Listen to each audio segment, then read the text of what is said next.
Hello, just waiting for a bit to see if anybody else shows up because you are the first.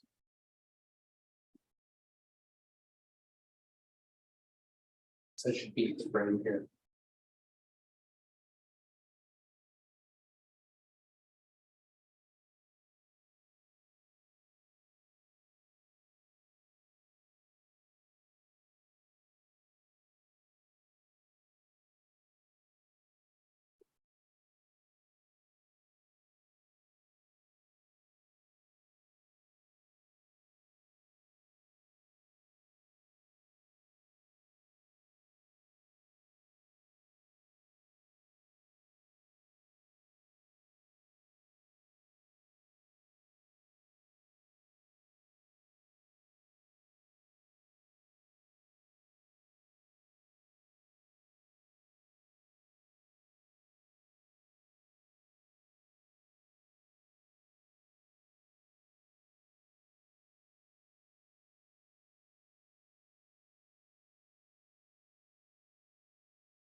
Hello.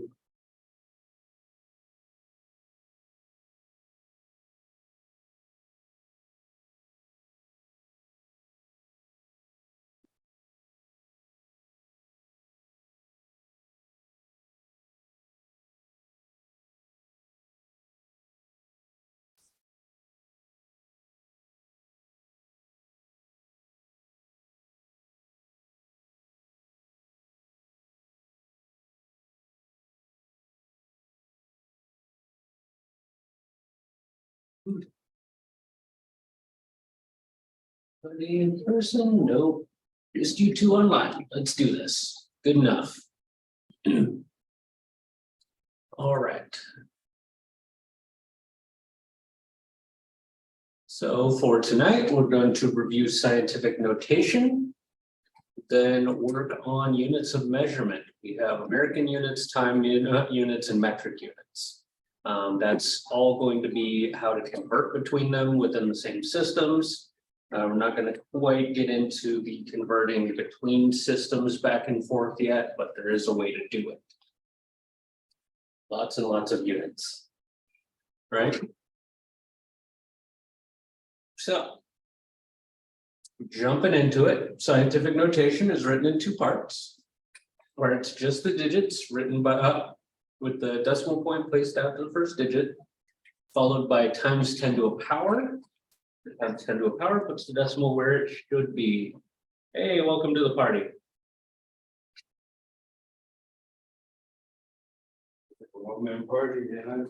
Got a couple of people online. But yeah, I think nobody really wants to show up in person. Do you want better chips and Rice Krispies? I'm good right now. All right. I'd say I just ate, but I didn't, but I feel like I did. It's kind of weird. Didn't even have a big lunch. I don't know.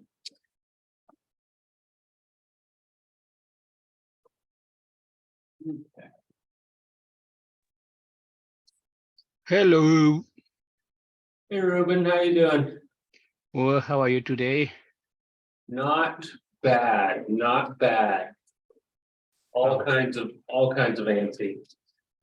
Right. Are you ready for the class today?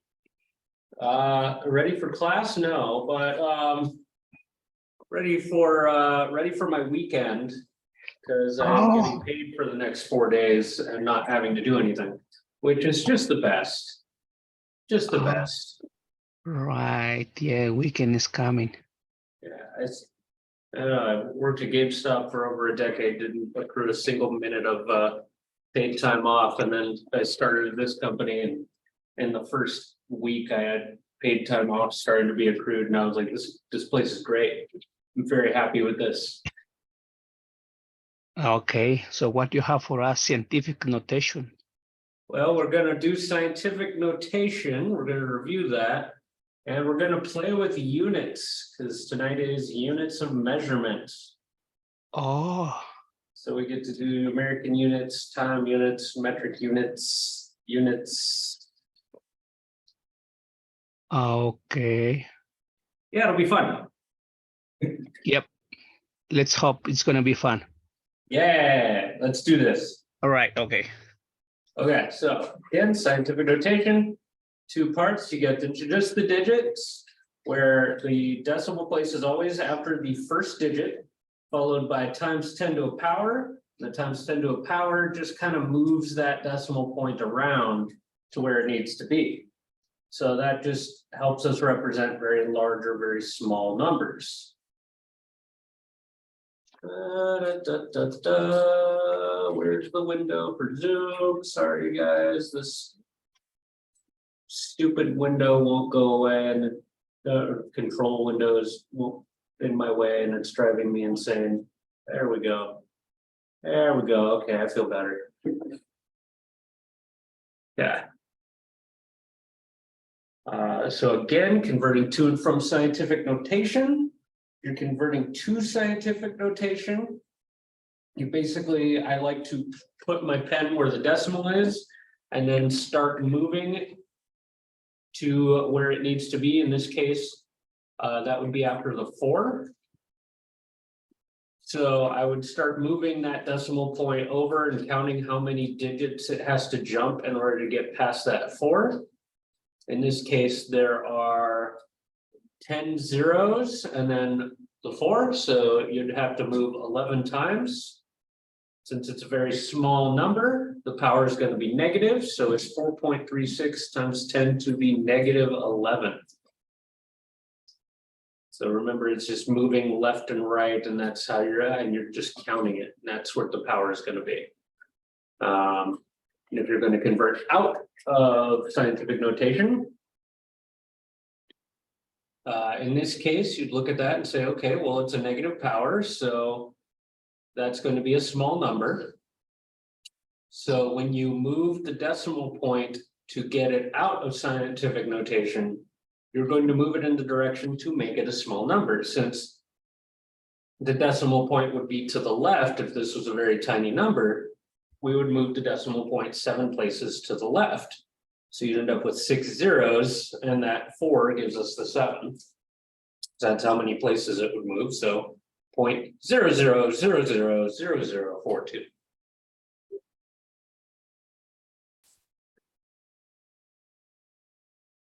Cool. Now let's actually look at a bunch of them. I thought about putting a bunch of zeros on some of these, like more than what's on there, and then I realized, when I switch that over to my notes, I have to write that down.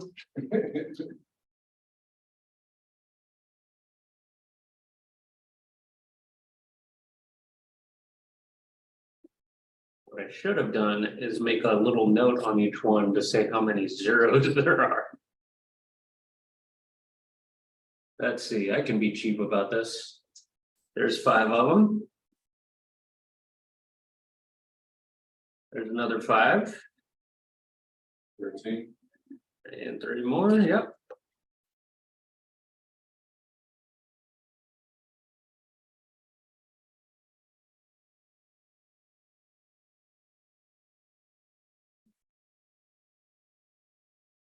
Now, the interesting thing about tonight is that I got curious about different tools that I could potentially use to make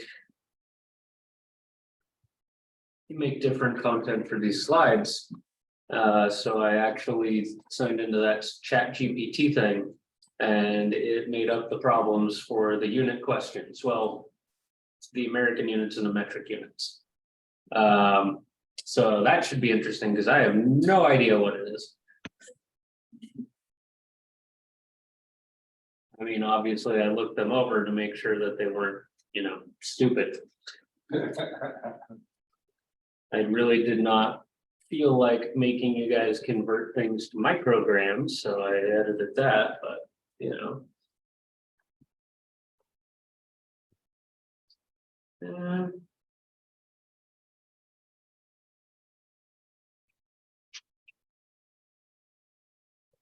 All right.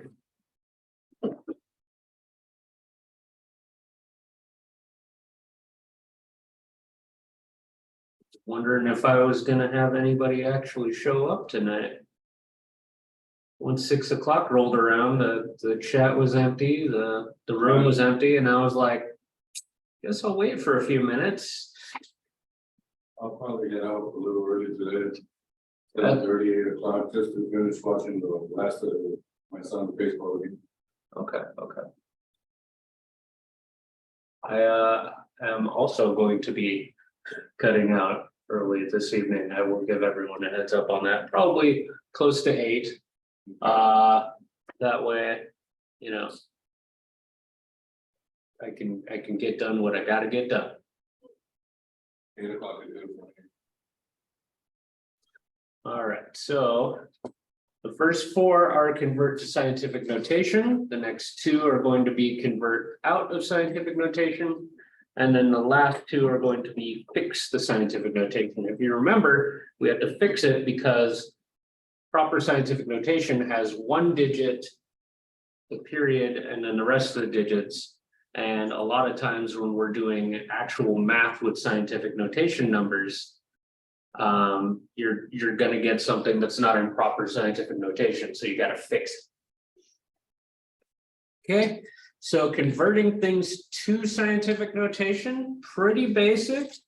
We're gonna put our pen where the decimal is. Now, on problems like this, you don't have a decimal, but remember, it still kind of exists. It's, you know, over here, just because we don't have anything smaller than 1, maybe, you know, smaller than 0 or anything, you know, we don't have any weird fractional little bits. That decimal would be sitting there. So we're going to go from here and we're going to start counting 1, 2, 3, 4, 5, 6, 7, 8, 9, 10. So I counted how many digits I needed to move to get after that 7.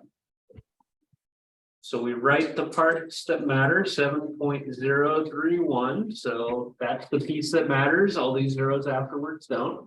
It's going to be times 10 to a power. And the power in this case is going to be a 10, but it is going to be a positive 10 because this is a very large number. And 10 to the 10th power is a very large number. Right?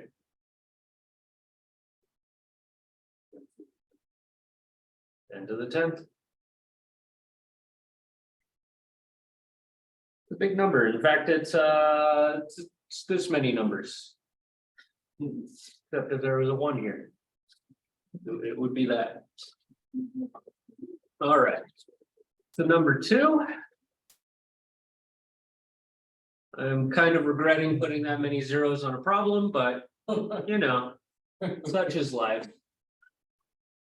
So Excuse me, yes, sir. just zeros do you have there, or you have? I see like any 6 or between the zeros. And number First one? 2. Number 2, yeah, number 2. On number 2. Okay, this is Just 13 zeros. zeros. Oh, 13 zeros. A lot of zeros. 1, 2, 0, 4, bunch of zeros. Okay, Yeah. thank you. Yeah, I regret that. Not only do I have to do it, but everybody else do it. I'll try not to do that particular mess in the future to you guys. All right. Half of my line. I mean, yeah. All right. So as usual, pen at the decimal, start counting. 1, 2, 3, 4, 5, 6, 7, 8, 9, 10, 11, 12, 13. Hey, look, 13 zeros. 14, 15, 16. So we have to move 16 times. So we'd have 1.204 times 10 to the power of positive 16, because large number. Why do we have scientific notation? To avoid this. That is the purpose. So we don't have to count zeros over and over and over and over again. Also, if you're, using some kind of computer calculator thing. Going back over what you're doing to make sure you type the right amount of zeros, horrifying idea.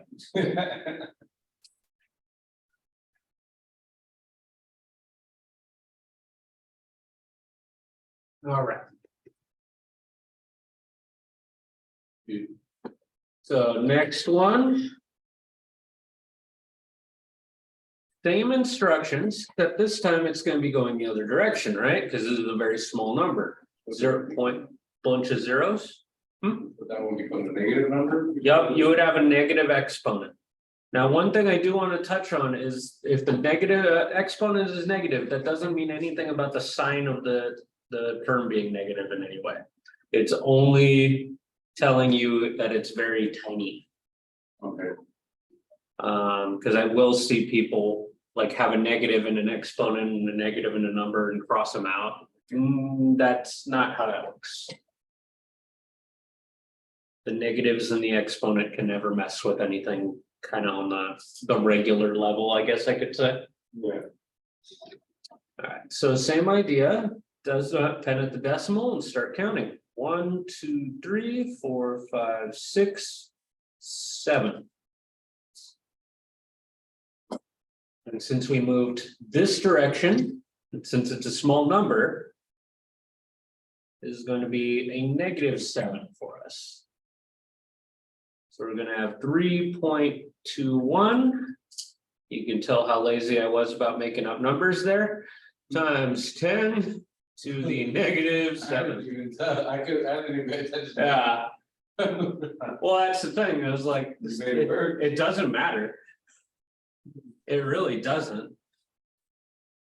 I don't care about what numbers these are, I care that we understand this idea of moving the decimal around. Yeah. That's all that actually matters on these. All right. And I know I've said it enough, but again, negative exponent because tiny numbers. Okay. So number 4, I have 0.0041000000. Is that the? Well, see, that's the thing. I wanted this on here to throw everybody off to be like, okay, well, what's this gonna be doing, right? Because we know we want this decimal over here, right? Yeah, That's what we know. We know we need it after that first digit, but what do we do with all that? Well, what is that telling us? This is the tenths, hundreds, thousandths, 10,000ths place. So 100,000ths, millions, 10 millionths, 100 millionths, billionths, so 10 billionths. These are, and what's it telling us? We don't have anything there, right? Yeah. So if I don't have anything there, does it matter? No. So since there's nothing out here, nothing far out here, none of these trailing zeros actually matter for this one. Because the number can still be represented perfectly by just chopping those off and having 0.0041.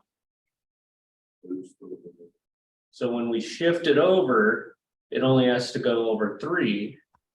So you'd have 4.1 times 10. And this will be -3, since it's going to the right, since it's getting small, or since it is small, I guess I should say. Sound about it, yeah.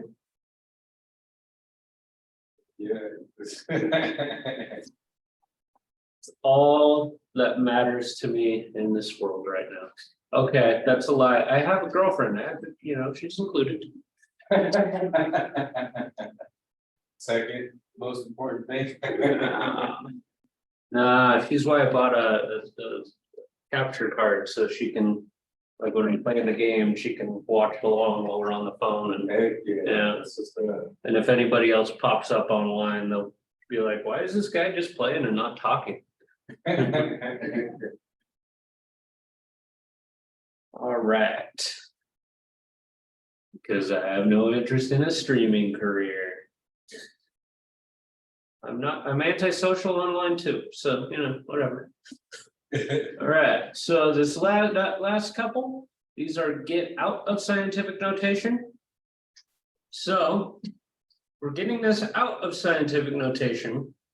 We know that the decimal's here right now, and it needs to move one way or the other to kind of cancel this out is essentially what's happening. So we have to pick a direction. And since this is a very large number, the decimal would have to be over there, right? We already dealt with that in the first go. Got that one right here. 1, 2, 3, 4, 5, 6, 7, 8, 9.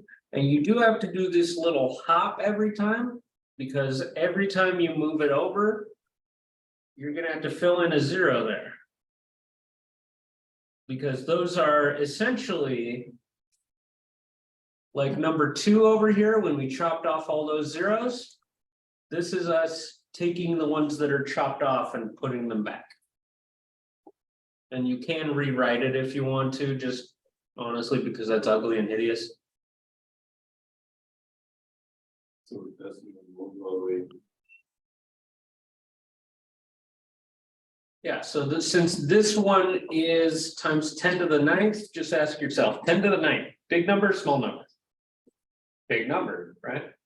So big number means this thing's gonna end up big. If this thing's gonna end up big, where are the zeros gonna be? Over here. Because if they were over here, and then there's a decimal over here, it'd be a very tiny number, right? So, yeah. Worst case scenario, you're on a test, you give it a shot. You write it down, you look at it and you're like 0.000 blah, blah, blah, blah, blah. And then you look at this and you're like, but this is supposed to be a big number. Oops, go the other way.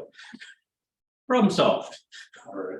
It's a terrible strategy, but I mean, sometimes you need a visual Yeah. and you need to be able to see why something's wrong. Yeah. Like, honestly, it's probably a good idea to do. It's like, yeah, if I went the other direction.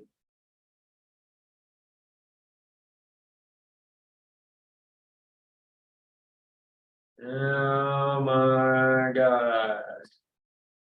I tried to make that quick and I made it hideous. So I got 0 point, bunch of zeros in that number. But I would look at this and I would say, well, this guy's supposed to be a very large number.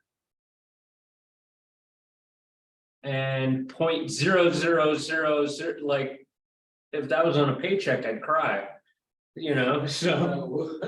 So you know that this is not correct. So if you're having to do this on a test or you're practicing this and you write this out, if you're not sure of yourself, go back to your original problem, say, does this make sense? Is this the same number as this to me? Does that make sense? If it doesn't make sense, okay, well, you broke it, go the other way. But, as I always say, failure isn't the opposite of success, it's part of it. You got to get your failure out. Just make a stupid amount of mistakes. God knows I still make a bunch and I have a degree in this stuff. I screw up all the time. All the time. But it happens. All right, so the last one here for converting out of scientific notation is 6.284 times 10 to the negative 12th. And that 10 to the negative 12th should, click a couple of alarm bells in your head. First of all, as a negative exponent. So negative exponents, we figured out, just not even talking scientific notation wise, but exponent wise. If I have a negative exponent, it flips to the other side of the fraction and becomes positive, right? Well, what would that look like? I'd have 1 over 10 to the 12th. 10 to the 12th is,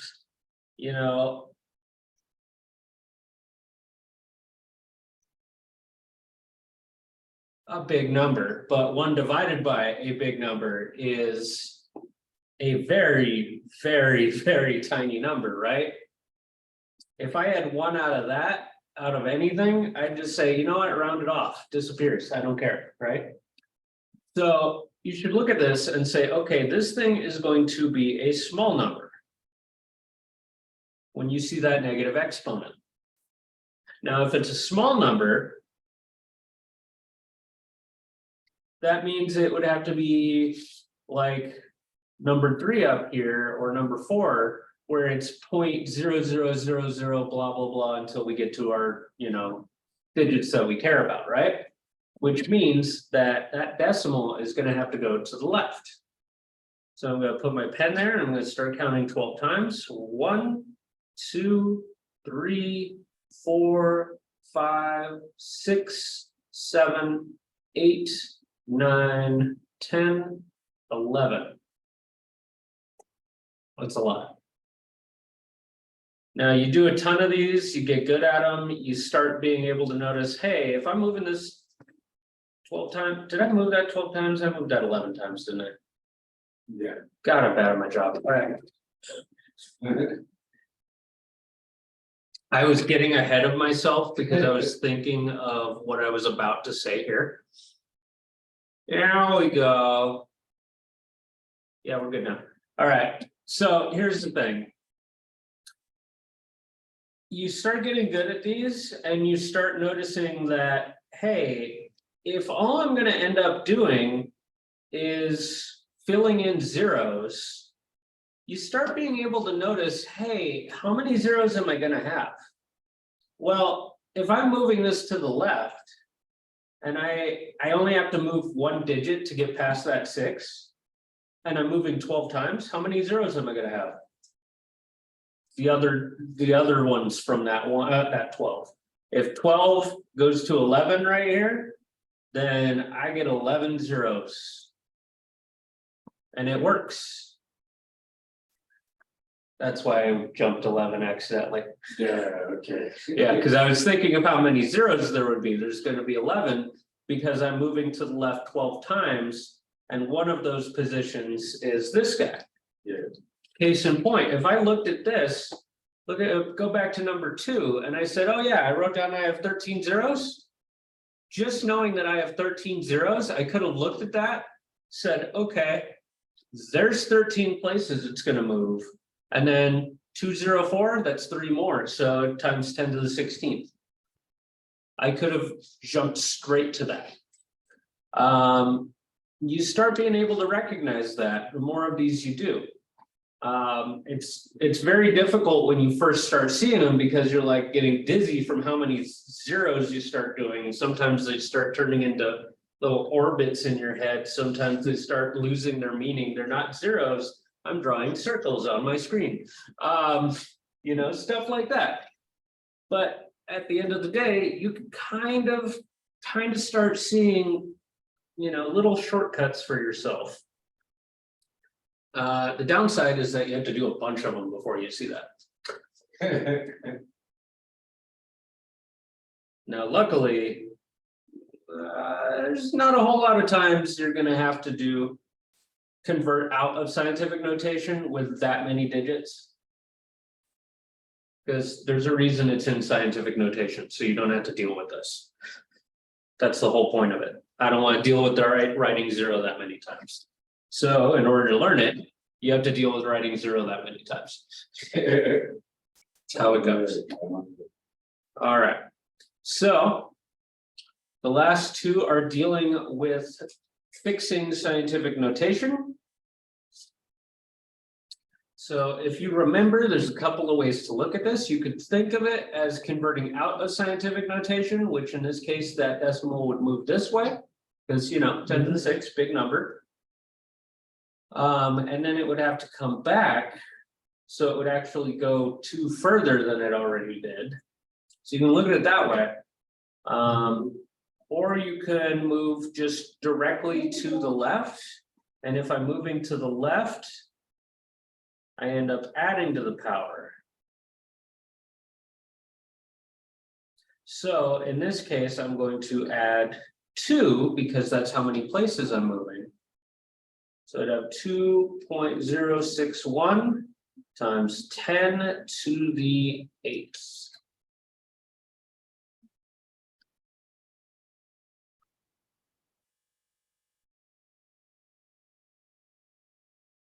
I don't know what the hell they got going on down there. I feel like I'd know if I checked my email. Oh well. And it sounds like Robert's over He might be, he's not here. Let's see.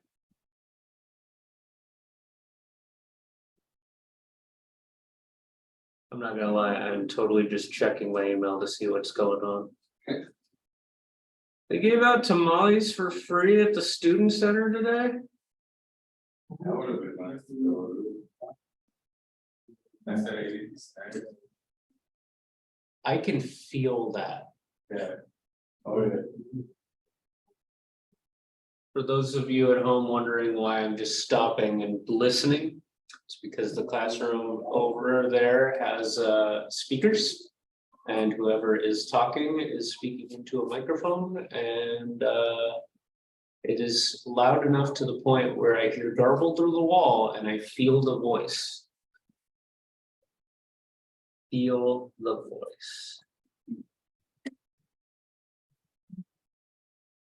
Cool. Closing the door will do nothing for that. All right.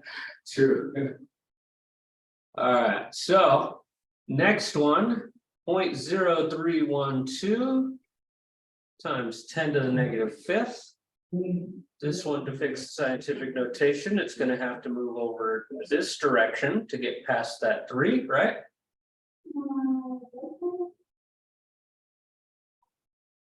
I don't know what's happening, but I definitely just heard my boyfriend. Yeah. Okay.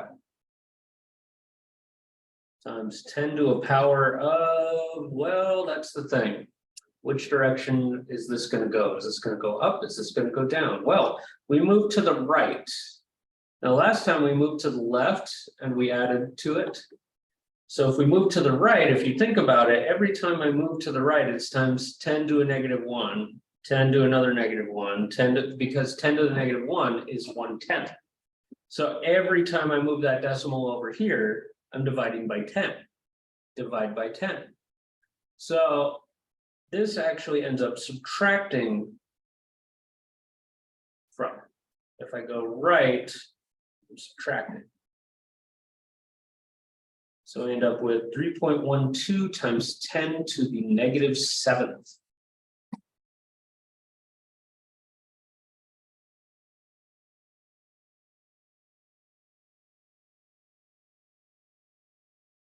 We have questions on these.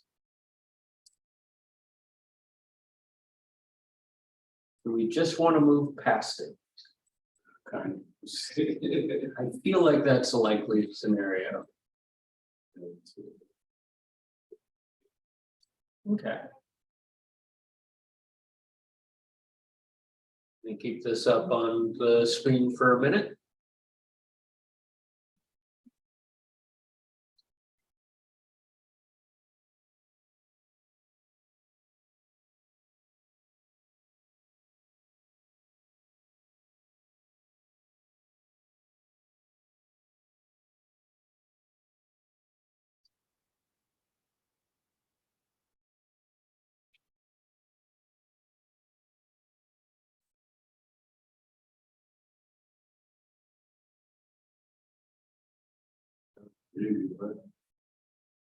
Oh, that was part of the review.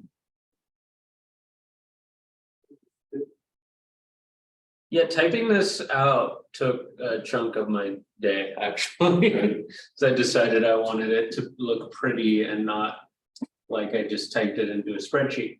What a total difference. Yeah, I know. The top one, I really could have just left it alone. The bottom one is better this way. I appreciate it. Yeah, so this again was multiplying and dividing scientific notation, everybody's favorite thing, you know. But if you remember, it wasn't that bad. Each of these things that you see on the screen are entire problems worked out. So for the first one, that's multiplying numbers together. The nice thing is, if you think about scientific notation, it is literally two numbers multiplied together. 2.3 times 10 to the fifth is literally a 2.3 multiplied by 10 to the fifth. So if I'm multiplying two things in scientific notation together, they can be multiplied in any order. So the nice way of doing it is to multiply the regular numbers together and then multiply the exponential parts, the 10 to a powers together. So this case, you do 2.3 times 9.2.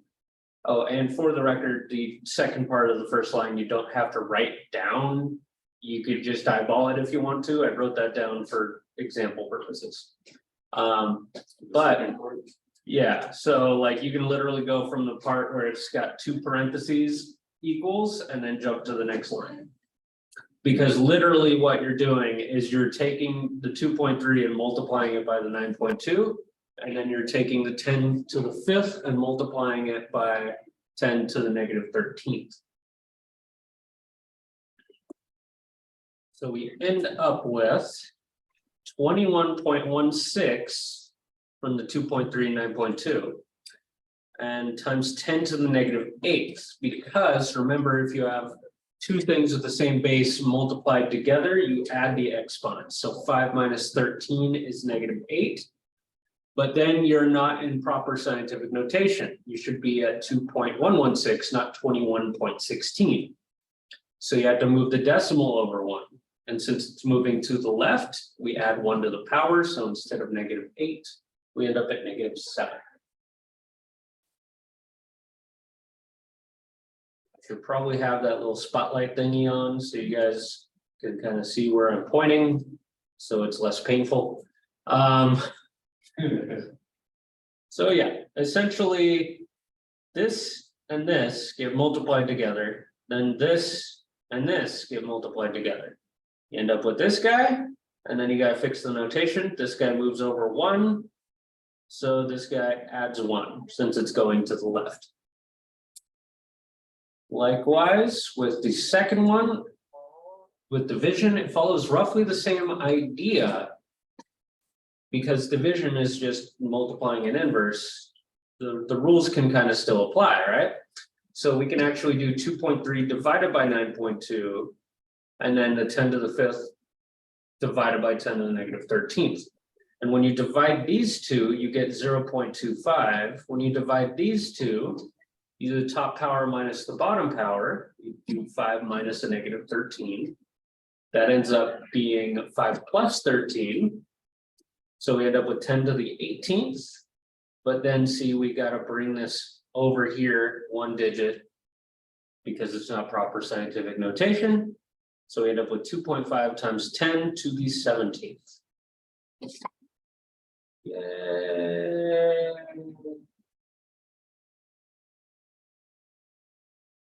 Yeah.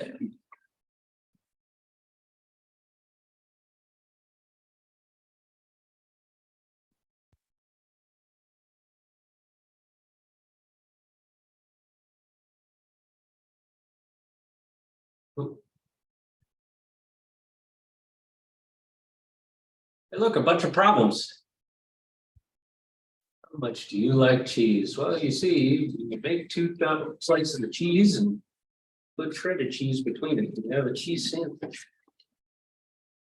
Make quesadillas yesterday, and Oh, the cheese and everything's going good, so I noticed that there was mold, and I was like, fuck. Oh, I made 4 of them, and I was making some for my boy, because he just got back from baseball, and when I saw it, I was like, fuck, I said, nope, throw this out. sorry about the quesadillas. They're moldy. You have cereal. Yeah. Cheese grows mold too quickly for something that kind of is mold. Yeah. I don't appreciate it. So I'm just gonna write these down real quick.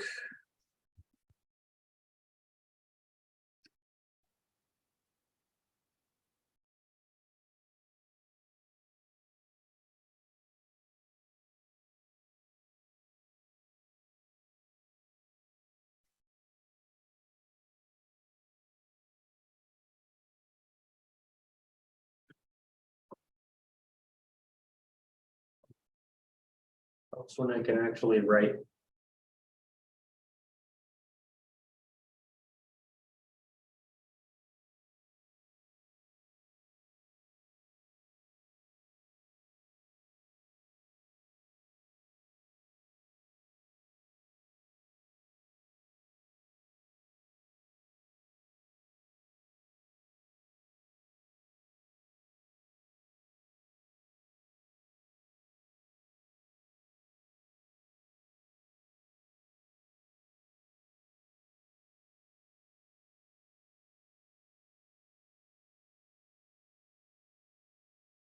Still spotlight. Ooh, look at that.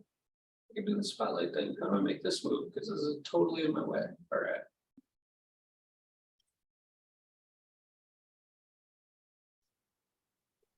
Okay, so we got a thing multiplied onto a thing. Oh my God, that was horrible. What is happening? I got options. Why would I do this? Why would I do this? Does that go transparent? Yep, that's, oh God, how do I make it go away? Wait. There we go. Bye. That was fun. I have no idea what I'm doing, clearly. All right, so. We have 1.46 times 10 to the 6th power multiplied onto 8.2 times 10 to the negative 3rd power. Beautiful, love it, right? Yeah. Well, effort wise, this and this multiply together. I have no idea what that is, so we're breaking out Mr. Calculator. Hello, Mr. Calculator, how are you doing today? All right.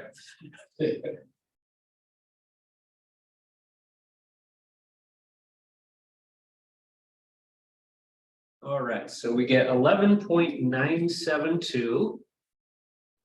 Already can tell we're gonna have to fix that. That's okay. Then it's times 10 to a power. Well, we're multiplying these together, which means we can just add the powers. 6 and a negative 3, 6 minus 3 is 3. But we're not in proper scientific notation, so this decimal needs to move 1 to the left. And remember, if I'm moving to the left at that point, I will be adding to the power. This is getting further along in its journey to be a large exponent. So we get 1.1972 times 10 to the 4th.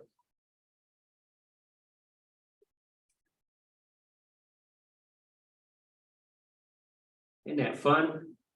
So much fun.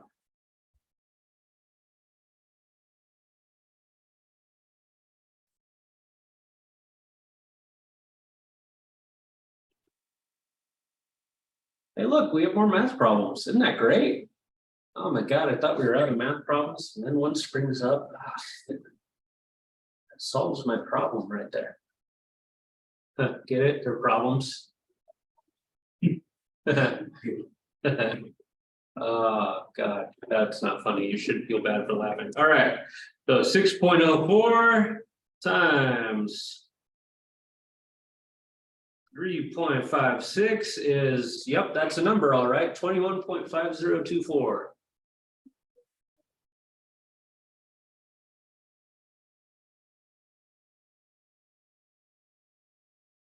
Now, I know I stress this all the time, but again, I don't actually care what these numbers are. I care that we understand the concept. I'm looking at these, I'm saying, I don't care what this is, I don't care what this is. I know this and this multiply together.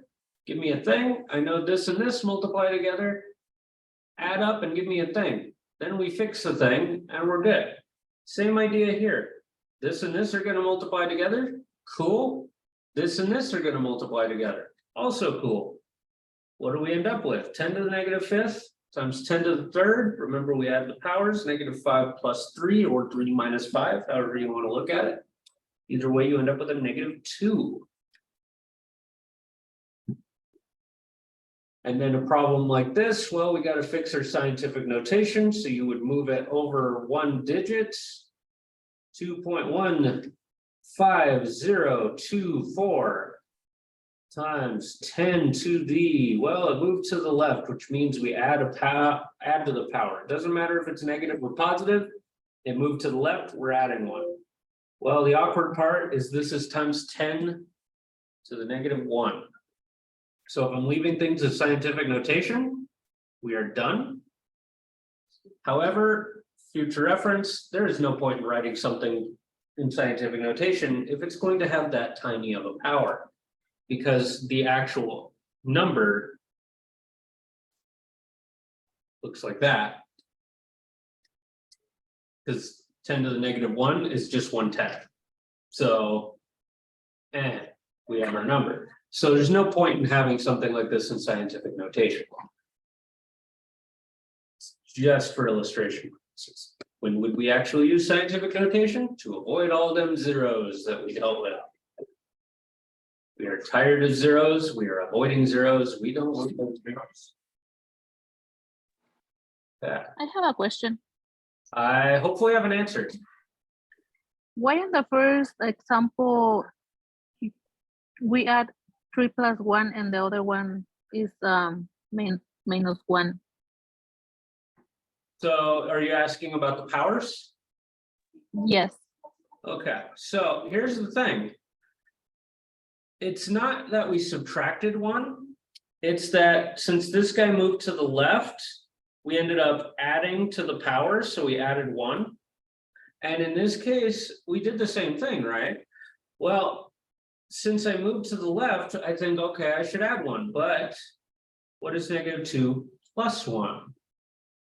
Well, it doesn't turn into a negative 3. It goes less in the negatives, I guess I could say. So you end up with basically 1 minus 2, which is negative 1. Does that kind of make sense? Yes, thank you. Okay, cool. Cool. All right.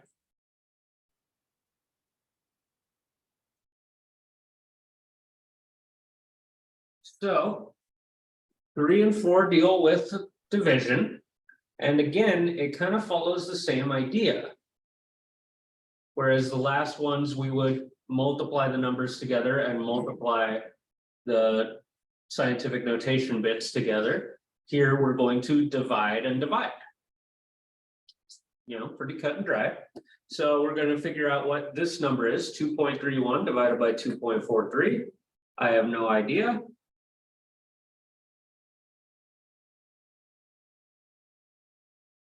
It's that thing. Now that thing has a lot of digits. So you know what? I'm gonna round it. That's how you know I didn't really work out exactly what I'm gonna have up here. It's awkward to have 3-digit numbers and figuring out, you know, something that's gonna go perfectly. I'm just gonna round it to the 3rd digit there. There's actually a reason why I'm doing that. If this has 3 digits total and this has 3 digits total and I'm dividing them, then what I end up with, we know that whatever we had originally is going to be good for those 3 digits. All right, and then times 10 to a power. So again, this is going to be top power minus bottom power, 4 minus 7. So we end up with a negative 3. And then we need to fix our scientific notation. So in this case, the other 2, we went to the left and we added to the power. In this case, we're going to move to the right. So we're going to have to subtract. So this is going to subtract 1. So 9.51 times 10 to the power of negative 3 minus another 1 is going to get us to negative 4.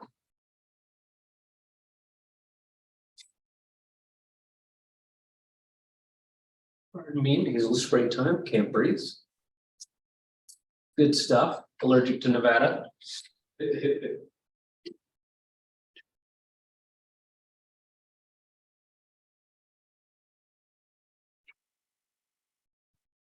Okay. And then number 4, we have big ugly thing divided by big ugly thing. But again, doesn't matter what it is, follows the same structure. This divided by that, then this divided by that. So 8.738. Oops. Oh my God, what did I just do? 738 divided by 1.2. There's a thing. Just gonna round it to 7.28.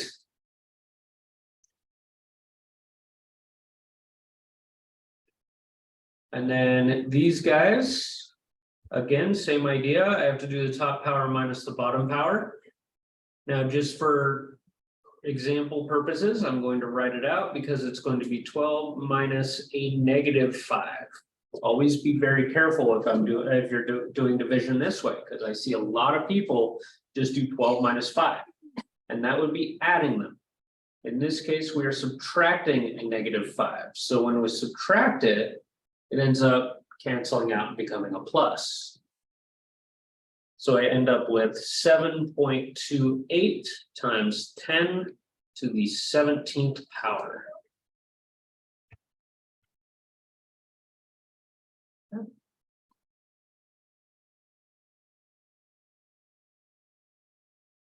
Nice thing is that one was already in proper scientific notation. We have 1-digit point, other stuff times 10 to a power. So we're already good.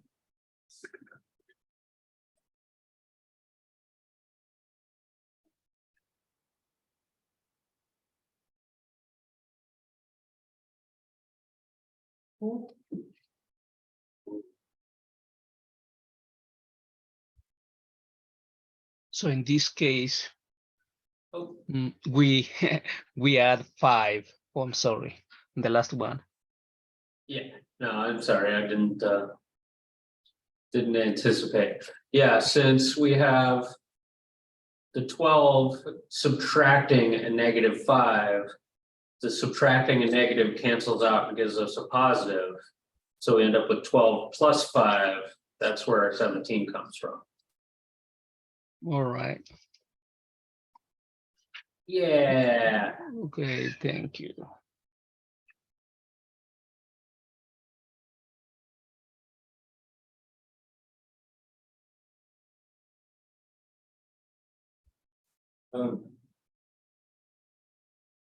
Good. I'm an adult. All right.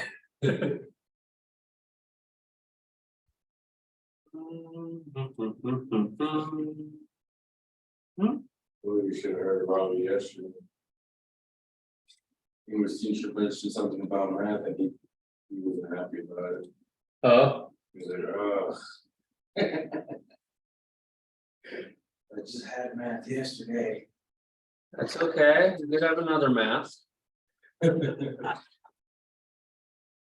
ain't here? All right, Yeah. Really probably go back.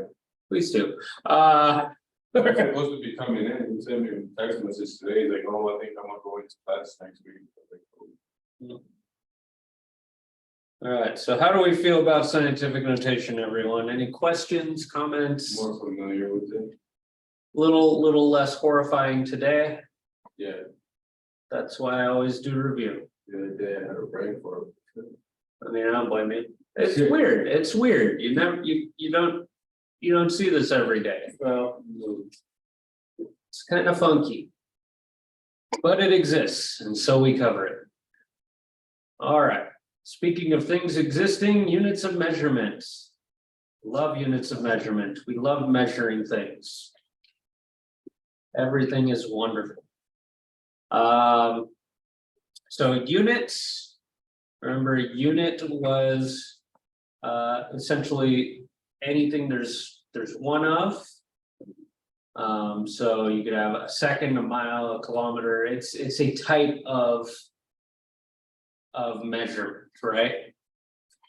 So when we put those types of measurements together, like feet and inches and yards, once I put those together, that creates a system. So you end up having different sets of types of units. And they group together and they form a system. So we have the main ones are the metric system and the whatever the heck else you want to call it. I called it the American system. For some reason, there's a ton of names for it. I always call it, growing up, I heard it called American. I've heard it called standard. I Googled it to be like, does this just have a set name? When I started doing this, I found US customary is apparently a good term for it too. So it's like, whatever, I'm calling it American. America. Hurrah. All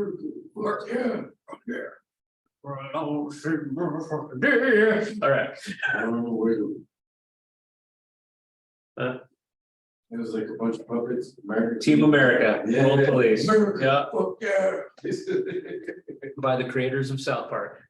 Yes. I Yeah. recommend it for the kids, but No, I don't recommend any kids see that, but however, I reference it almost constantly, particularly screaming Matt Damon randomly. Matt Damon.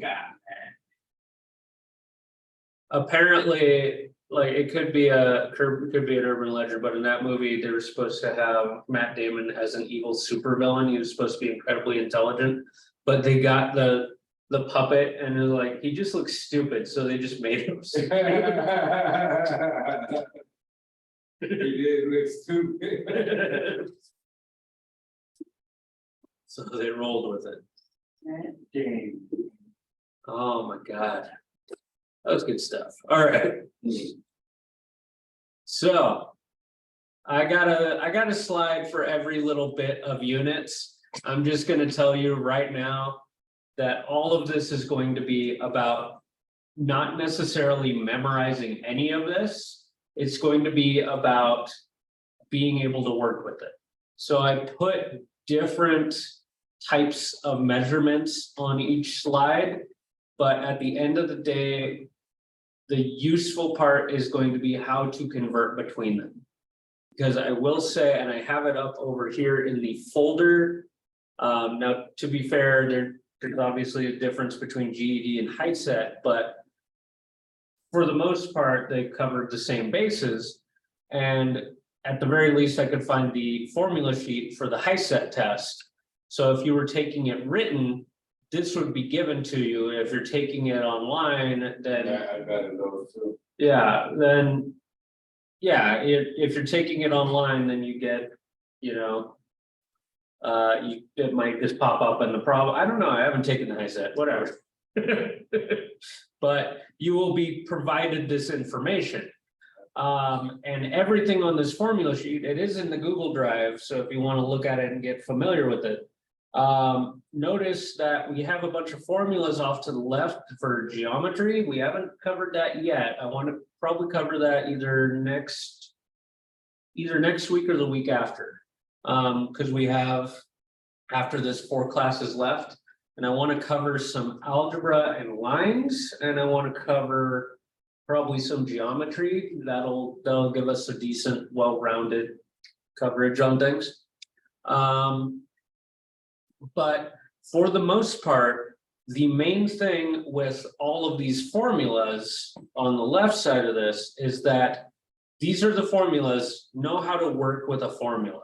If you know how to work with formulas, you can work out any of these problems, even if you've never seen it before. And that is a guarantee. That's why I've been stressing, you know, particularly when we were doing the percentage problems and everything, I was explaining, oh, if you have 2 of these things and there's only 3 things here, then you can find the third. That's the idea. If you have all but one variable in any formula, you can find that variable, always. Now along the right side is what's relevant today. That's all these different formulas for measurement. If you notice, we'll break out the annotation little spotlight thingy again. Did I change the color of this? Apparently not. What's this do? Arrow. Well, I hate that. What's this do?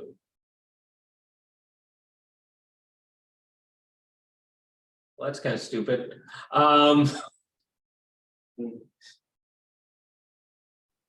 So if you notice, it's kind of structured by what it is you're covering. There's length, capacity and volume, and weight.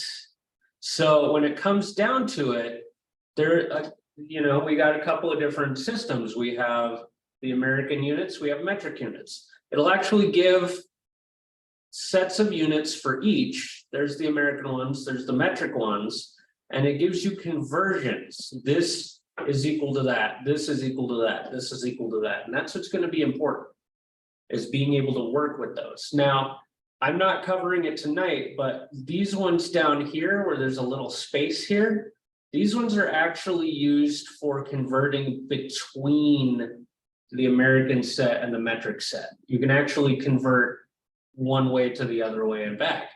And that's what those particular things are used for. But again, we're not covering those tonight. But if you had to, if you're in a pinch and you're like, oh God, how do I go from inches to centimeters? It's used right there.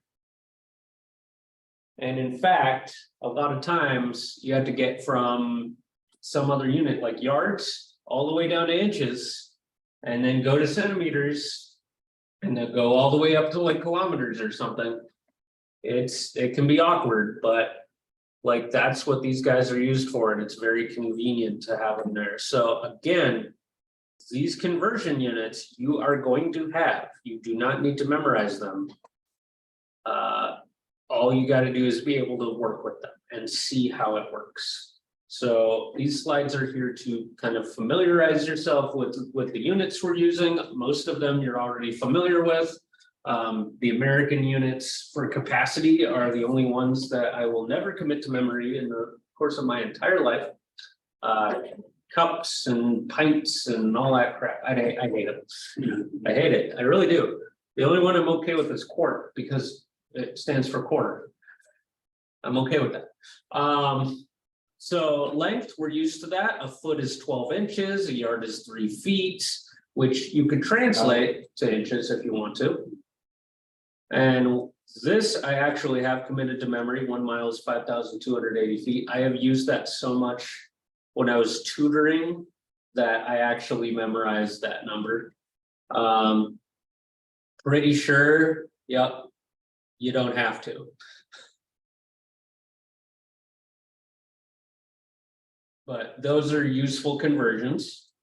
Wanted to get like a couple yards, like let's say a square right here. How would you do the math for that? What do you mean? Like, let's say right here, you want a yard of rock. As in, how would you measure it? Yeah. I don't know, grab a ruler. Do a square. Yeah, literally, like, this is converting between units. How are you gonna measure them by eyeball? You're not. You're gonna need something to measure with. That's the weird thing about these units. They're literally just arbitrary things that we've all just kind of agreed on. Because I noticed like from landscaping to construction, landscaping uses yards a lot more than foot. Mhm. Welcome to the party. I see you there. So one thing I actually found interesting. And whenever people talk about like, oh, half-life and carbon dating and all that stuff is a myth, blah, blah, blah, blah, blah. There's one thing I always like to reference, and that is the physical kilogram. So the interesting thing, blah, blah, blah, blah, blah. The interesting thing is that in this jar is the specific kilogram. Like literally everything in the world that was dealing with metric was measured against this thing. That was decided to be a kilogram.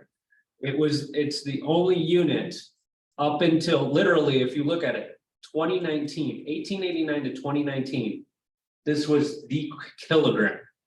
It was defined by a physical object. It's the only thing in the world that was defined by a physical object as a measurement. And the thing that's interesting to me is that I forget what it was, what it's made of. Blah, blah, blah, blah, blah, blah, blah, blah, blah, blah, blah, blah. A platinum alloy, 90% platinum and 10% iridium. So here's the thing with this, is that it had been in use for a very long time, but everything in the world decays, even a giant chunk of metal.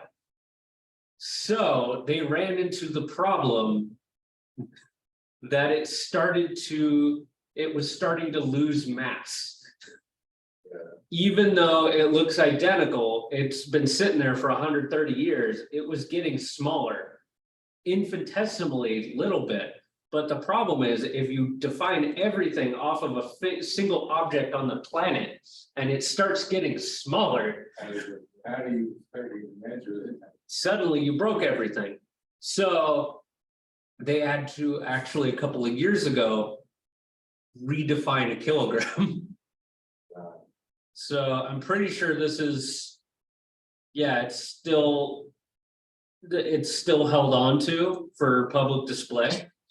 But yeah, no, that's just absolutely fascinating to me that the kilogram was a thing. We just had a kilogram. This is meant, it's like if we had a foot and it was like, yeah, this block of wood, this is the foot. We are going to measure everything against this in the world. It's weird to me. Yeah, so yeah, measurements are weird, humans are weird, all these numbers are arbitrary, and we just kind of made this stuff up. Math in general is like a law of the universe. Units is just crap we decided to agree on. Yeah. How did we decide that a mile was 5,280 feet? Who decided that? What sick puppy does that, like, that's why I like metric more. Oh yeah, everything's in tens and hundreds and thousands. Like, wait, 1 pound is 16 ounces. Where's the 16 come from? Yeah. Why do we have this? Now, luckily, there's only a couple of units of weight that we would ever deal with. There are very, like when I was looking into making these slides, I found some incredibly obscure units that I decided to avoid in here. But there's some insane units out there that are technically part of this system. And I'm going to tell you right now, you're only going to deal with these three unless you're in a very specialized field. Pounds, ounces, and tons. A ton, 2,000 pounds. A pound, 16 ounces.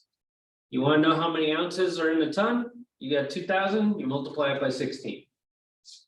That'll make more sense in a minute when I show you the unit conversions, because a lot of times when you're converting from one unit to another unit, you're like, wait a minute, do I multiply this by 4? Do I divide it by 4? Which way do I go? You get a little dizzy. And I have a good way to around that actually. Now these are the ones that I hate. Capacity units, we have 1 cup is 8 fluid ounces, a pint is 2 cups, a quart is 2 pints, and a gallon is 4 quarts. None of that makes sense to me. I don't know where any of this came from. It doesn't make any sense. It is not a logical thing that anyone made up. I don't get it. The only thing that can make sense to me is that maybe a cup was defined as what we used to just use in a cup. A pint is a pint glass. Ounces are probably what we used for cooking. That's the only thing, because these are old units. I have no idea where this came from. I like that this just evolved into me whining. Yeah, these are the units, they suck. Now, the main thing, like I said, it's not about knowing them, memorizing them, because again, you're going to be given them when you need them. You're gonna want to know how to work with them. And working with them is usually just fine, because if everything's in seconds, then whoop-de-doo, we get to embrace seconds. But if you start talking about seconds and then say, oh yeah, everything's actually gonna be in hours, then you gotta fix stuff, right? Everybody's working with feet and you're supposed to have everything in yards, you gotta fix stuff. You know, and that's where this comes in, is unit conversions. And I actually took, the way I do this, I mean, it's pretty standard, but the way I do this is ingrained in me because I took an engineering physics class. And my God, one, that was a horrible experience, kicked my butt. I got a B. I don't know how I got a B. I didn't deserve that B. I should have argued for a C. Like, I just, no. But the unit conversions thing, I have done these where there's been like 20, 30 units in a row that I had to convert to make things work. And this has been just absolutely instilled in me, and it actually makes amazing sense. So I decided that, you know, when it comes to math, I always show you guys, oh, you do it this way, you do it this way, you do it this way. When I'm doing unit conversions, I do it this way. I don't even look at another way. This is the way I like to do it. I actually do it in such a way that everything is multiplication. There's no division. There's no playing around with different methods. It's all multiplication. You can visually see everything kind of cancel out and turn into the units you want. It works great. So what we have, like for instance, this one, if we're converting from 4 minutes to seconds, what I usually do is I take my original amount, so 4 minutes, I put it over a 1, just because everything's going to be in fractions. So I put it over 1 just to keep it straight. And then we end up multiplying it by one of those unit conversions.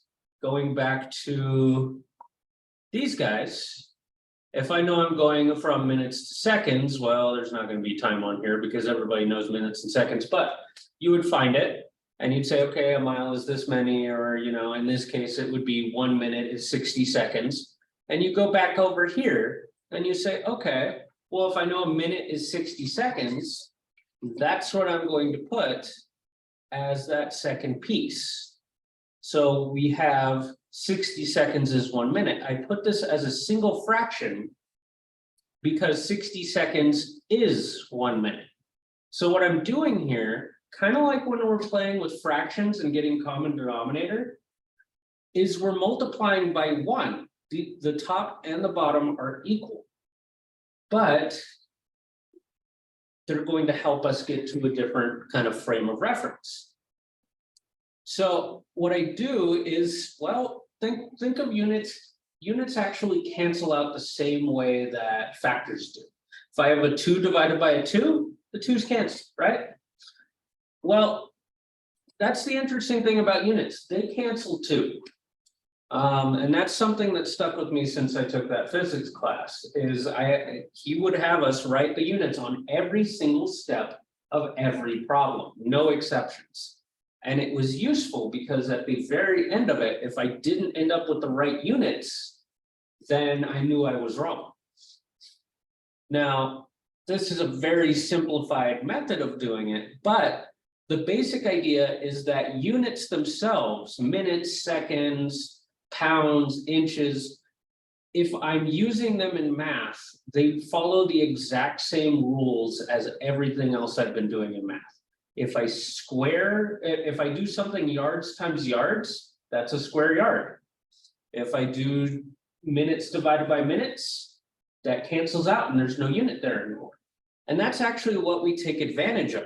Notice that I have minutes on top on the left, or where I'm starting with. And then when I go to do my conversion, what I end up doing is I put minutes on the bottom. because I'm trying to get rid of the minutes unit. And I'm trying to get into the seconds unit. So whatever I'm getting rid of, I put it on the opposite side of the fraction bar. And then I just fill in my unit conversion. What ends up happening on this one is that the minutes are going to cancel out. The minutes cancel out, and the only unit I have left is seconds on this guy. 1 times 1, 1, so we don't need to divide by 1. 4 times 60, 240. So we have 240, and we have the units seconds, so we have 240 seconds. Now, you might say, hey, why am I doing that? I could very easily tell you how many seconds are in 4 minutes, because the concept scales up.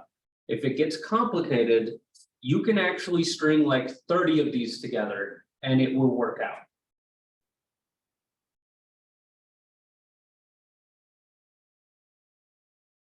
So here's an example. If you had to convert 7,920 yards into miles. So in the case of this problem, we're given the information that 1,760 yards is equal to 1 mile. So as I have right here, you think of this as being your unit conversion right here. So you set up your original unit over 1. That'll make your multiplication easier. That's what we're starting with. And we know we're getting to miles. What I usually tell people to do is look at your unit conversion and ignore the numbers for now. Say, okay, I know I can go from yards to miles. If yards is up here, put the yard down here, so the mile would have to go up here. After that, fill in the numbers that are next to those units. Because what's really important here is making sure that you get your units in the right place. So here the yards would cancel out exactly like the minutes canceled out in the last problem, and you would multiply straight across. The only unit you would have left is miles, and you would have this number times 1 over this number times 1. So we end up with this funky fraction. You throw it at a calculator, either get a decimal or a simplified fraction or something, and you call it good. Effort. Doable, yeah? Yeah. Very doable. I like it, you like it, everyone likes it. We're so happy. Look, a bunch of examples. Look at these. I didn't type any of this. ChatGPT did. I made AI spit this out. That's kind of cool. This is the first time I've done that. I'm gonna try next time I teach this class over the summer. It's actually, I guess, splitting into 3 nights a week instead of 2 nights a week. 54 inches, What was that? 54 inches for 1. Nope. We're gonna be 60. Oh. Okay. So with this, for these problems, since I'm going to be doing them, I'm going to write the unit conversions that I'm going to be using along as I go. I'm only going to do 1 problem at a time. Oh, yeah, you're right at 60. I have no idea what we're going to end up with. Because again, I had AI write these problems. I'm actually thinking that over the summer, I'm going to see if I can figure out how I can get an AI engine to help me reorganize everything from 2 classes, 3 classes a week. Could be fun. I like learning new things. All right. So we're going from 5 feet to inches. Now, for all of these, you're always going to have kind of your unit conversion chart. When I was learning this stuff, there was always a sheet of paper that had everything I needed, and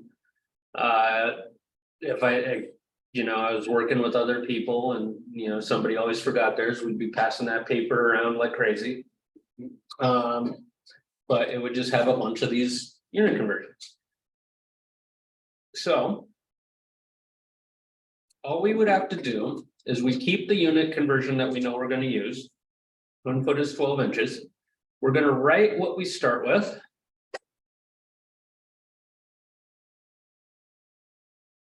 And then we're going to multiply it by a conversion to get it into inches.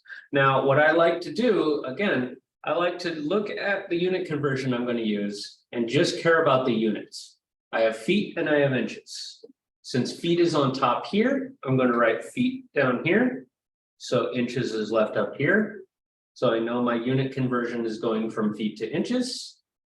And then I can write what numbers are there normally. 12 and 1. You might say, hey, why do I have to do that? That seems a little funky to do it that way. Just because the placement of the units is so important that that's what you want to think about first. Because what ends up happening, feet cancel out. All we have left is inches. 1 times 1 on the bottom is just 1, so I don't need to show that I'm dividing by 1. 5 times 12 is 60, so we end up with 60 inches. Okay.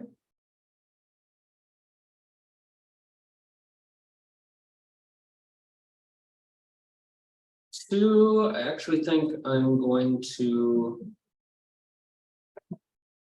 move this one down a little bit, because that one is actually a little bit tougher. Now, number 2 says Emma is planning a road trip and wants to estimate the distance she will cover.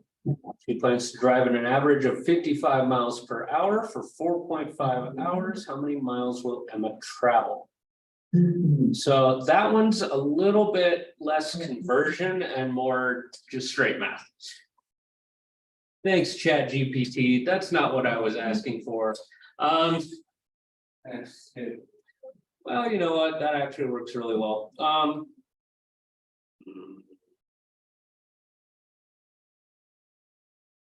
No, I really don't want to do that one right now. We're killing it. We're killing it. Roughly 125. What was that? That was like roughly 220 something miles. Yeah, you'd multiply them, so 5.5, 55 times 4.5. That one's honestly like really, 247 and a half.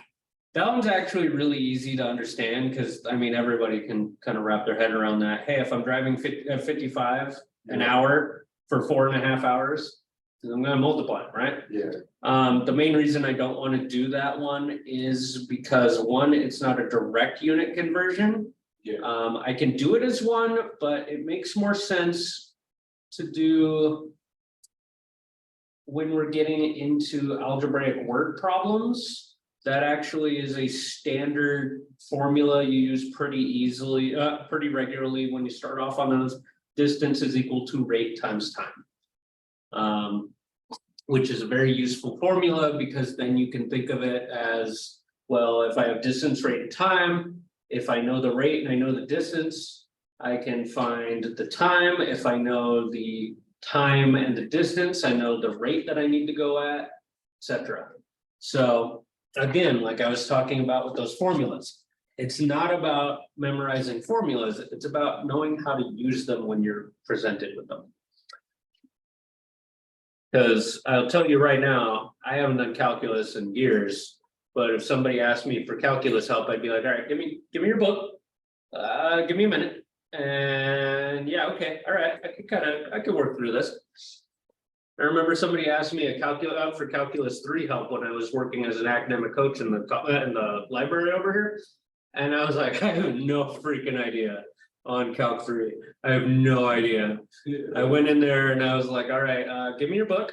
All right, okay, I'm gonna look at how it works out. To the end, answer. All right, how did we? Okay, I'm going to this example. Okay, I'm just gonna follow the example through, but I'm gonna use your numbers. Yeah. All right, and okay, that's the answer. All right, cool. There we go. You know, it's less about being able to do this stuff and memorize all this stuff. It's more about reasoning skills. That's what, you know, when am I ever going to use this? You're probably not, but it builds your reasoning skills really, really well. That's what math is for. Math classes are for most of the time. Just reasoning skills. Okay, so 3.5 cups going to fluid ounces. My least favorite of units. All right, so cups and fluid ounces. Let's go back to capacity. So we need to go from cups to ounces. It's going to be using that one. So I'm going to write that down. 1 cup is equal to 8 fluid ounces. And that's what I'm going to work with.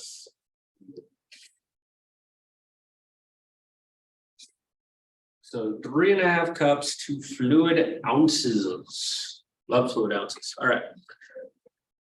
Mainly because I'm a big fan of 20 fluid ounces, which is apparently 1.25 pints and 591 milliliters. Thank you, Mr. Mountain Dew. Mountain Dew Summer Freeze, really tasty, gotta say. I like the Summer Freeze, Baja Blast.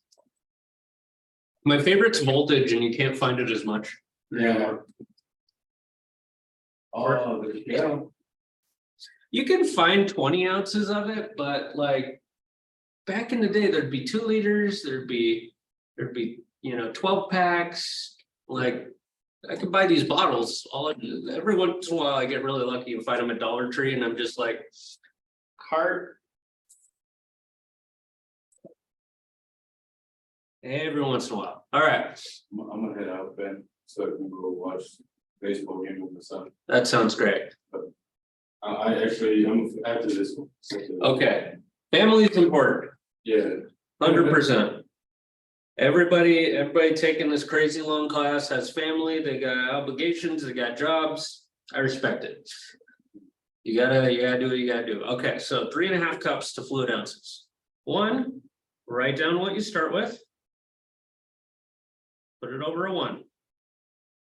2, we're gonna multiply it by the conversion that we're going to use. Again, worry about the units first, then the numbers that follow. We have cups going to fluid ounces. That's exactly what we need. So we want to cancel out cups. So we're going to put it on the opposite side of the fraction bar from where that one is. So that leaves the top for the fluid ounces. And you just put the numbers that follow. It was 1 cup, 8 fluid ounces. Cups cancel, so our units are now in fluid ounces. 1 times 1 again on the bottom, so we don't need to worry about that. We're just going to multiply across on top. 3.5 times 8. Well, 3/8 is 24. Half of an 8 is another 4. So how about 28? There we go. It's a cheap way of multiplying nice decimals. If they're not nice, then I don't know, grab a calculator. But big fan of the Common Core way of doing it in your head. Not a big fan of writing it that way. All right, then you Have a wonderful evening. fun on your game. Oh, I would. Sorry, guys, just gotta type that out here real quick. Okay. All right. So there we are. So we get 28 fluid ounces. Let's look at more. So jumping over. You know what? I'm totally just gonna turn off the projector because no one else is in this room. No one else is here. It's just me now. All right. Number 3, John wants to convert his height from inches to feet. He measures 68 inches. How many feet tall is John? So it's basically like number 1, but the other way around, right? So we have 68 inches and we're going to feet.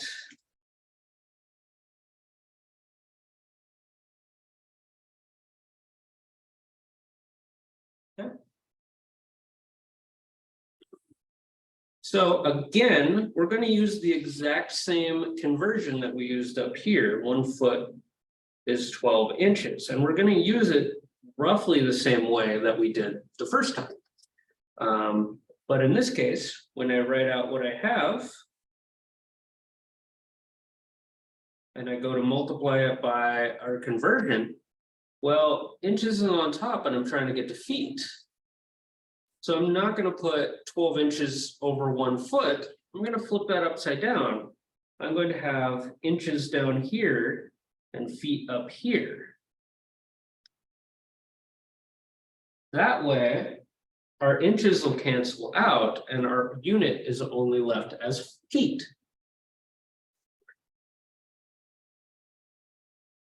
So we end up multiplying across. We have 68 over 812. So you can see that division happening there. We can use the either simplify that as a fraction or divide. I recommend in situations like this to just straight up divide, because if you gave your height as a fraction, that would be weird. Nobody's going to be happy with it. Okay, so 68 divided by 12.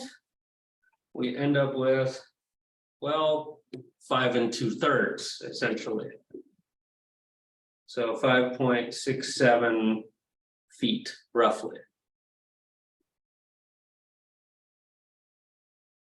So you see that how you have this is what's important. I don't care about the 12 inches over 1 feet versus the 1 foot over 12 inches.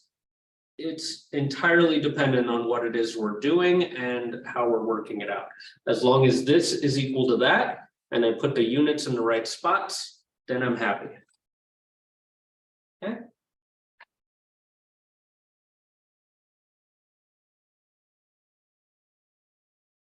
If anybody has any input or anything, feel free to pop in with it, because, well, I'm the only one in the room. I don't have anybody to bounce off of.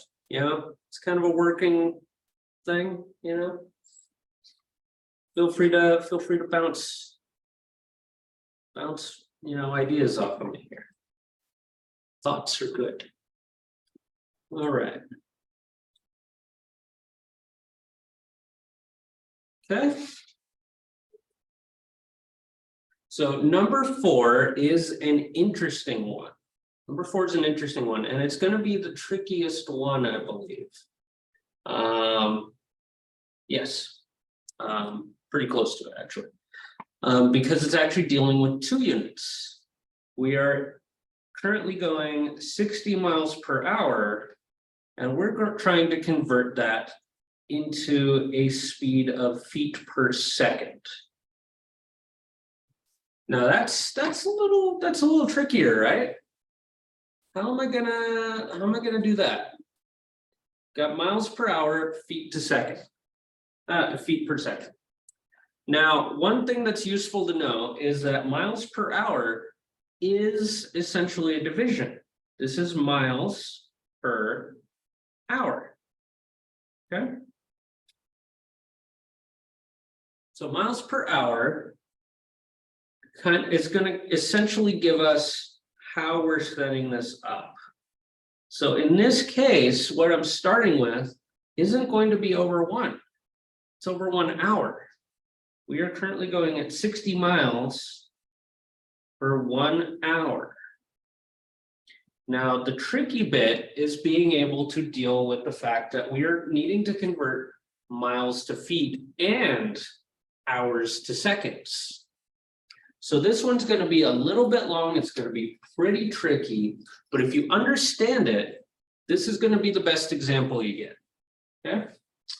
So first of all, we need to know what our conversions are. Now, on the unit conversion chart, we have 1 mile is 5,280 feet.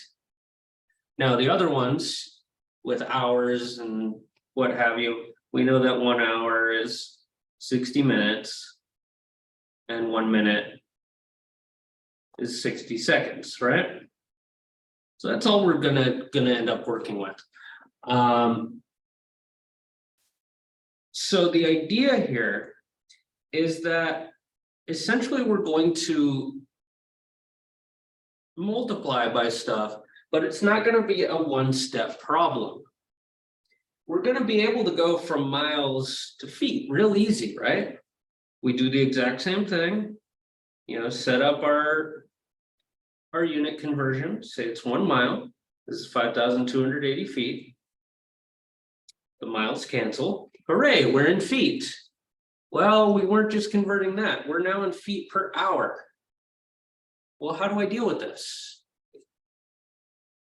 Well, what you end up doing is you end up having more conversion units over here. We need to get from hours to seconds. I don't know how many seconds are in an hour, but I know how many minutes are. So if I go from hours to minutes, I could definitely go from minutes to seconds, right? So that's exactly what we're going to do. Now, remember, if you have a bunch of things multiplied together, it doesn't matter what order you multiply them in. They will end up being multiplied together as the same factors all at once, no matter what. So it doesn't matter if the thing with the time is over here versus over here. It's all going to get multiplied together, right? So right now we want to go from hours to minutes. Well, hours is in the bottom. So to cancel it out, we need hours to be on top. So we're going to minutes. So 1 hour is 60 minutes. You fill in the numbers. Then we can cancel our units. Now, I don't know what numbers this is going to come up with. I have no idea, right? However, actually I have the exact answer for it. It's right 5,280 right now. But because these 60s would cancel. It's kind of funky. But unit wise, what do I have left on top? Feet. What do I have left on bottom? Minutes. If I multiply across on top and multiply across on the bottom, divide whatever number I end up with at the end, I will end up in feet per minute. But we don't want feet per minute, we want feet per second, right? So again, we're going to have to convert out of this minutes. So since minutes is down here, minutes is going to have to be up here, and we're converting from minutes to seconds.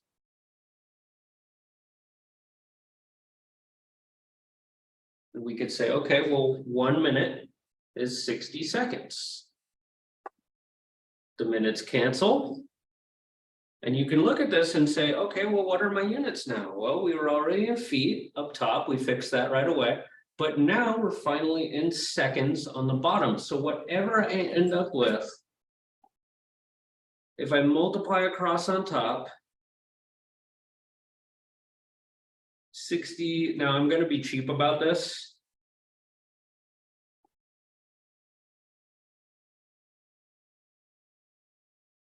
I'm going to be very cheap about this particular problem because normally I would multiply across on top and divide it by multiplying across on bottom. And you can see that's what's happening, right?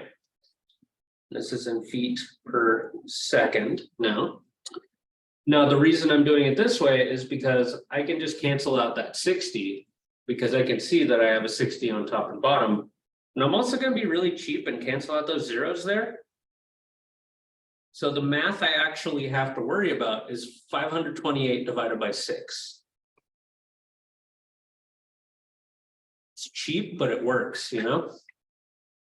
So I divide that by that. Believe it or not, it goes in evenly. It is 88 feet per second.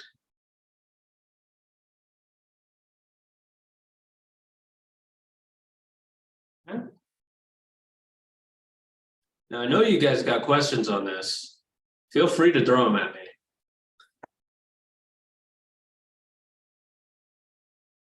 The likelihood of all of you getting that pretty low. So you just multiply 528. Yeah, we had 60 times 5,280 times 1 times 1, so we end up with basically that on top. We had 1 times 1 times 60 on the bottom, but then I got cheap about it. Now, if I didn't get cheap about it, I could have just multiplied this times that, and then whatever I ended up with from that, I would have just thrown at a calculator, divide the top by the bottom, and I still would have ended up with 88. So you divide it. You divide it. Yeah, this guy divided by this guy. 0.528, 0.6. Nope, it's not 0 point, this is multiplication, sorry. Oh, okay. Yeah, okay, I could see where that would cause some problems there. Okay. Cool. Thank you. Yeah, that one's a little tricky. Yeah.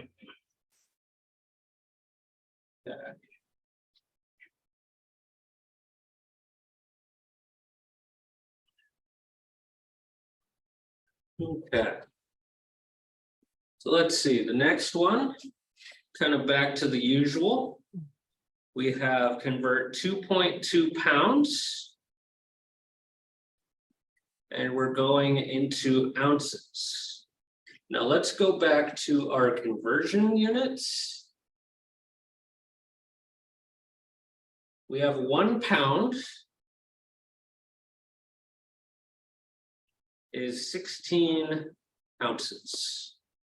I don't need the tons because, well, we're not dealing with tons, are we?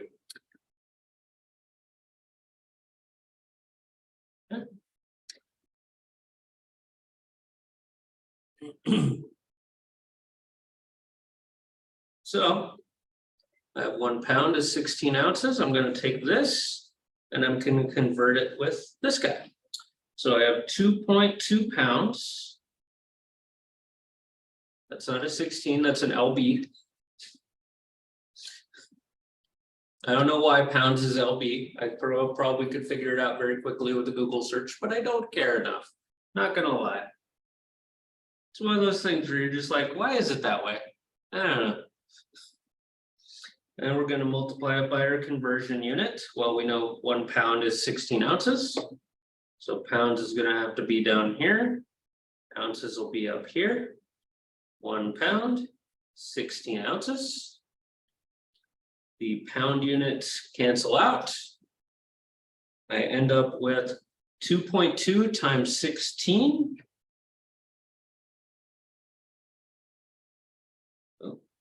Oh, there we go. And we have 35.2. So I have 35.2 ounces. Okay.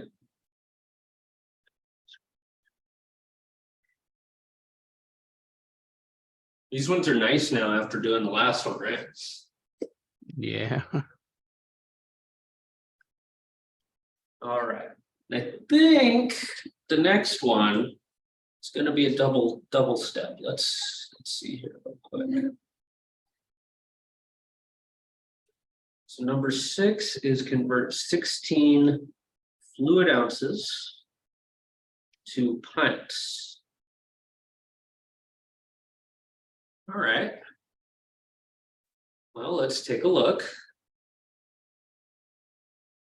Okay, so we don't have anything going directly from fluid ounces to pints, right?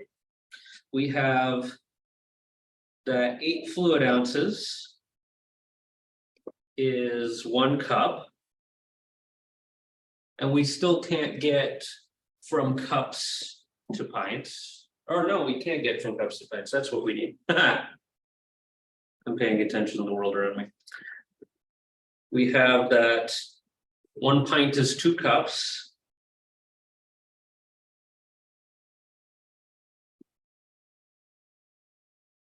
And that should be everything we need, because we can look at that and say, okay, well, if I know these things are true, I can go from fluid ounces to cups at least, and then from cups, I can go to pints. So kind of like on that one problem when we were going from hours to seconds, we kind of need that in-between spot to be able to put these together. So right now we have 16 fluid ounces. I'm going to put it over 1. And I'm going to multiply it by a conversion unit. Now, we're going to have to go to cups first. So I'm going to use that first one. So fluid ounces and cups. We'll be able to cancel fluid ounces if I put it down here. Cups up here. So 8 fluid ounces is 1 cup.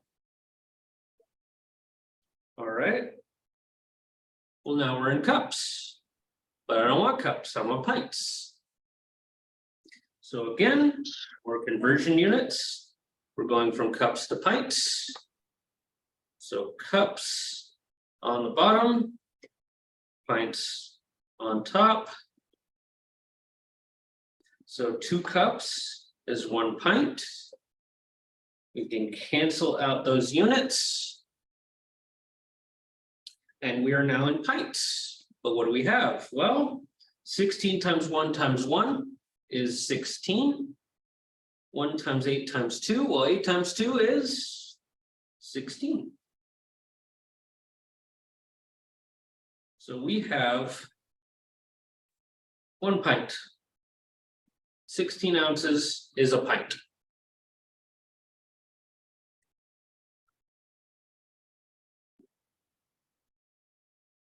All right.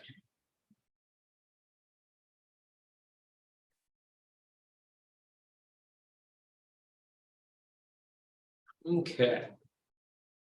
So I was planning on ending the class closer to 8. But this is actually a good stopping point before we get into other systems. So does anybody have any questions at the moment?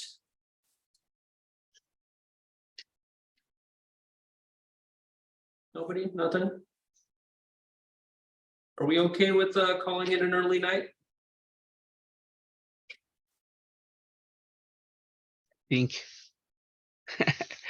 I think it's fine. Okay. Well, you're the only one talking, so you speak for the class. Okay. So we're gonna call it good there for the evening.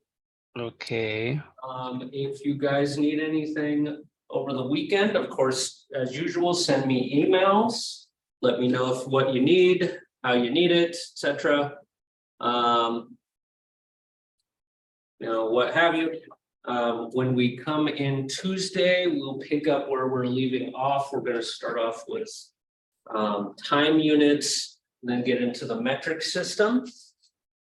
After that, I believe we're going to start into, I'm leaning towards geometry. I'm not going to lie. I'm leaning towards geometry. It's one or the other.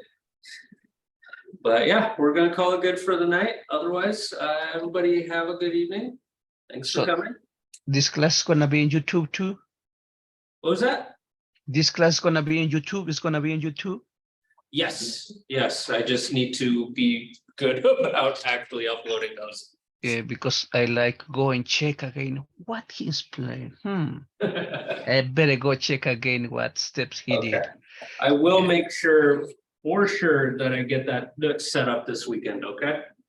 Okay. Thanks, Vince. Of course. Have a good night. All right. Have a good night, everybody. Thank you.